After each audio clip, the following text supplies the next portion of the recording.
تو اس وقت بھی یہ دھرنے چل رہے تھے، یہ فتنہ اس وقت بھی موجود تھا، اور یہ کسی صورت بھی دھرنا ختم نہیں کر رہا تھا، ضد پہ آیا ہوا تھا، اور اس وقت خیر لاڈلا بنا ہوا تھا۔ تو اس وقت پھر اس کو راحیل شریف نے کہا، یا جس نے بھی کہا کہ جناب دھرنا ختم کرو، تو اس نے پھر دھرنا ختم کیا تھا۔ لیکن یہ اس وقت بھی ہے۔ اور دوسرا 16 دسمبر کے حوالے سے یہ بھی کہ ہمارا جو سقوط ڈھاکہ ہے مشرقی پاکستان کا، وہ بھی 16 دسمبر کو ہوا تھا۔ تو یہ دو بڑے حادثات ہوئے 16 دسمبر کو۔ اللہ تعالیٰ ان بچوں کی تو کتنے ان کے درجات تو بلند ہوں گے، لیکن جو لوگ ان میں ملوث ہیں انشاءاللہ تعالیٰ ان کو بھی کوئی بھی سکون نہیں ملے گا۔ 9 سال ہو گئے ہیں اس واقعے کو، 9 سال۔ بہت دکھ ہوتا ہے، کبھی کبھی بندہ گہرائی میں سوچتا ہے تو بہت دکھ ہوتا ہے، بہت دکھ ہوتا ہے۔ ٹھیک ہے، تو یہ صورتحال ہے۔ نواز شریف صاحب نے، میں نے آپ کو بتایا مریم نواز کے حوالے سے بڑی پارٹیوں کو کل بلا لی ہے۔ ہاں، کل سارے سندھ کی پارٹیوں کو نواز شریف نے بلایا ہے کہ ادھر آؤ جی، مشورہ دیو مریم نواز کراچی سے الیکشن لڑیں کہ نہیں۔ مریم نواز جو ہے نا، میں آپ کو ایک بات بتاؤں، میری تجویز بھی ہے مریم نواز 4 صوبوں سے الیکشن لڑے، نواز شریف 4 صوبوں سے الیکشن لڑے، 4 صوبوں سے۔ پنجاب میں تو ہیں ہی ہیں نا، ہر جگہ سے الیکشن لڑے۔ بالکل، یہ بڑے لیڈر کی یہ نشانی ہوتی ہے کہ اپنے آپ کو عوام کے سامنے پیش کرو کہ میں آگے ہوں جی، مجھے 2 ووٹ۔ اس میں کوئی شرمانے والی بات نہیں ہوتی۔ جتنے زیادہ سے زیادہ حلقوں سے آپ الیکشن لڑ سکتے ہیں لڑیں، لڑنا چاہیے۔ ٹھیک ہے، تو لہٰذا اگلا جو ہفتہ ہے وہ تباہی و بربادی ہے پی ٹی آئی کے لیے، اور یہ میں آپ کو بتا رہا ہوں کہ یہ الیکشن میں حصہ نہیں ہوں گے، یہ ہوں گے ہی نہیں، یہ ہوں گے ہی نہیں، بالکل۔ ٹھیک ہے، اور استحکام پاکستان پارٹی سے ابھی کوئی ایڈجسٹمنٹ نہیں ہوئی، 3-4 سیٹیں دیں ان کو، میں آپ کو بتا رہا ہوں۔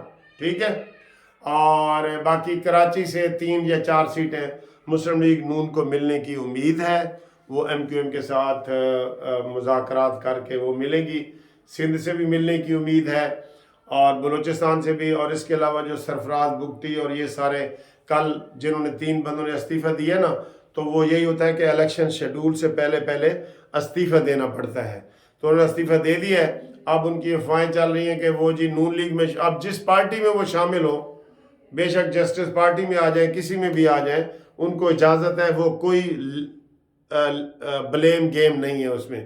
ہو سکتا ہے پیپلز پارٹی میں کوئی ایک آدھ لشکری شامل ہو جائے تو کوئی پیپلز پارٹی میں جائے گا۔ جو الیکشن لڑنے کے خواہش مند ہیں، ویسے تو اصولی طور پہ نگرانوں کو نہیں لڑنا چاہیے، کیونکہ انہوں نے یہ اپنی 2-3-4 مہینے سے کمپین سمجھو کر رہے ہیں، جن کی نیت میں وہ فطور ہے۔ سرفراز بگٹی صاحب کو بھی الیکشن لڑنے کی اجازت نہیں ہونی چاہیے، کوئی پٹیشن کوئی نہ کوئی آئے گی۔ اور وہ جو جمال پتہ نہیں رئیسانی کیا نام ہے، اس کو بھی نہیں لڑنے کی ہونی چاہیے، حسنی کو، جو بھی نگران وزیر رہے ہیں نا، ان کو نہیں ہونی چاہیے۔ نگران بنانے کا مقصد ہی یہی ہوتا ہے نا۔